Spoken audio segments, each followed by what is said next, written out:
Petugas Badan Penanggulangan Bencana Daerah Kabupaten Pandeglang berhasil mengevakuasi ular di sebuah pondok pesantren di Kelurahan Kadomas, Pandeglang, Banten. Ular jenis piton berukuran panjang 3 meter ini ditemukan para santri saat mereka beraktivitas. Ular sempat melawan dan melilit saat dievakuasi petugas.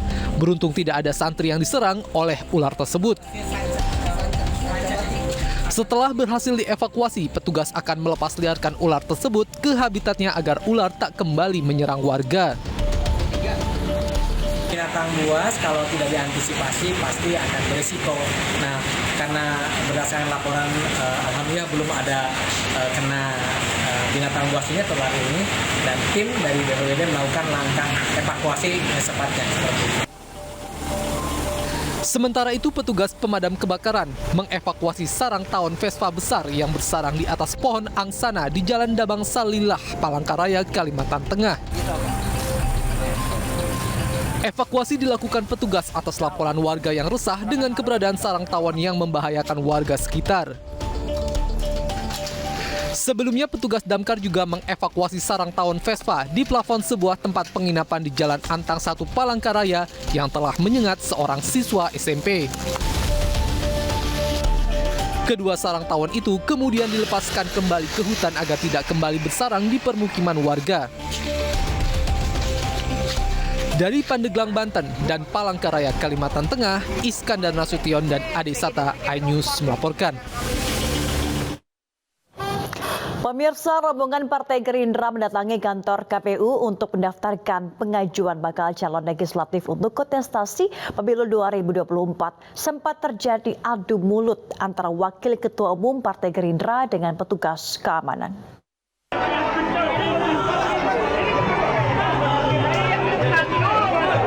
Pendaftaran bakal calon legislatif dari Partai Gerindra siang tadi diwarnai adu mulut yang terjadi antara Wakil Ketua Umum Partai Gerindra Habibur Rahman dengan petugas keamanan di gerbang masuk kantor Komisi Pemilihan Umum atau KPU. Kala itu Habibur Rahman merasa sempat dipersulit saat hendak masuk gerbang gedung KPU oleh petugas. Rombongan simpatisan Partai Gerindra siang tadi mendatangi kantor Komisi Pemilihan Umum untuk mendaftarkan 580 bakal calon legislatif untuk maju dalam pemilihan legislatif di pemilu 2024 mendatang. Rombongan tiba dengan iring-iringan marching band dan dipimpin oleh Sekjen Gerindra Ahmad Muzani.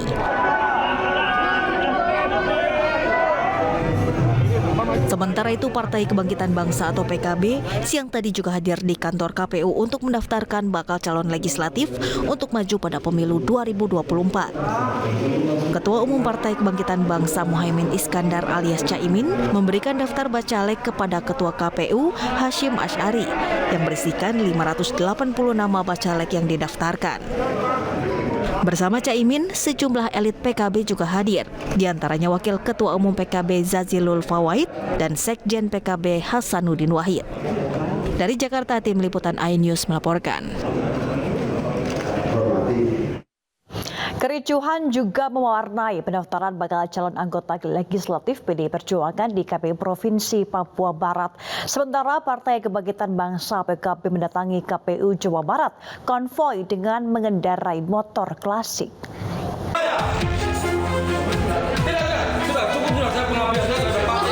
Pendaftaran bakal calon legislatif PDI Perjuangan Provinsi Papua Barat Daya ke KPUD diwarnai keributan. Keributan terjadi karena adanya dugaan kecurangan perubahan nomor urut caleg pada verifikasi berkas bakal calon legislatif oleh KPU dan Bawaslu. Ketua DPC Kota Sorong Edo Kondolgit mengatakan penentuan nomor urut sudah dilakukan DPP PDI Perjuangan sehingga harus berdasarkan surat keputusan.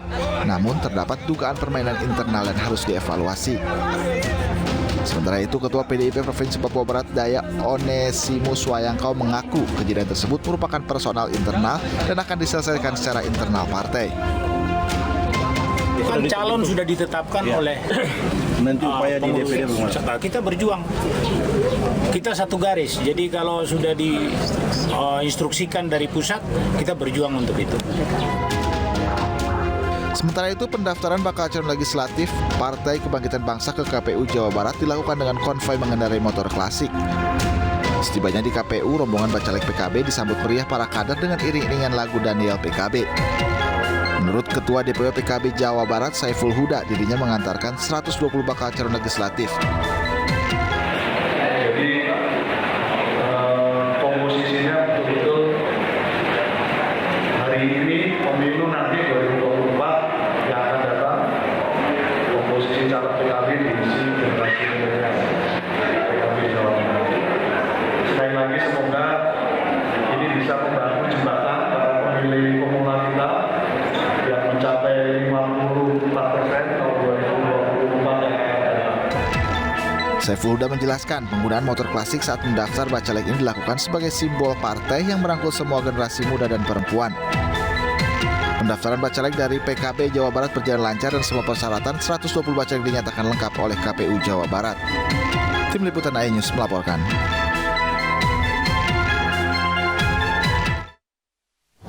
Pemirsa, sejumlah Menteri Jokowi di Kabinet Indonesia Maju dan kepala lembaga terdaftar sebagai bakal calon legislatif di pemilu 2024. Mulai dari Menkumham Yasona Lauli, Menaker Ida Fauziah, Mendak Zulkifli Hasan hingga Ketua DPR RI Puan Maharani.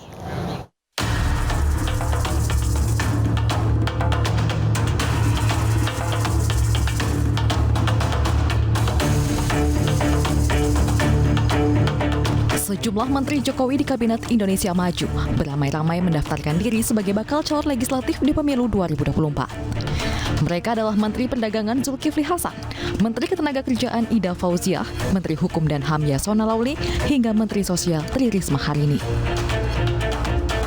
Mendak Zulkifli Hasan memiliki rekam jejak aktif mendaftarkan diri sebagai caleg. Pada pemilu 2019, Zulhas maju di Dapil Lampung 1. Kini di pemilu 2024, Zulhas dikabarkan akan merengkuh suara PAN di Jawa Tengah. Sementara Menkumham Yasona Lauli menjadi satu-satunya menteri dari PDI Perjuangan yang akan maju di Pileg 2024. Selain para menteri, Ketua DPR RI Puan Maharani pun kembali maju di Pileg 2024. Dalam Undang-Undang Nomor 7 Tahun 2017 tentang Pemilu, tidak ada larangan bagi menteri mendaftarkan diri sebagai calon anggota DPR RI. Fenomena menteri maju sebagai caleg bukanlah hal baru. Panggung politik jelang pesta demokrasi selalu bergelora. Presiden Jokowi pun secara terbuka pernah mengutarakan dirinya tidak keberatan apabila ada menterinya yang ingin maju sebagai caleg dan tidak perlu mundur dari kursi menteri, namun wajib cuti. Dari Jakarta, Tim Liputan iNews melaporkan. Menteri Pertahanan Republik Indonesia Prabowo Subianto menerima kunjungan Menteri Pertahanan Republik Kongo Jean-Pierre Bemba Gombo di kantor Kementerian Pertahanan Jakarta. Republik Kongo tertarik dengan produk senjata buatan anak bangsa.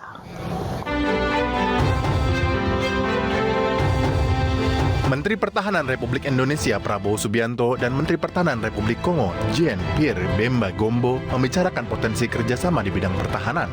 Kerjasama yang akan dibangun diantaranya terkait industri pertahanan, pertukaran pejabat dan kadet, serta pendidikan di Akademi Militer Pasukan Khusus.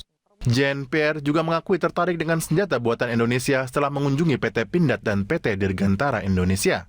Sementara itu, dalam kunjungan kerjanya, Menteri Pertahanan Prabowo Subianto mengunjungi Batalion Infanteri Para Raider 330 Tridharma di Cicalengka, Soreang, Kabupaten Bandung, Jawa Barat. Saya percaya dan yakin bahwa saudara-saudara akan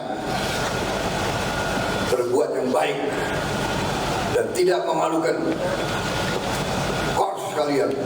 Prajurit yang unggul adalah prajurit yang waspada.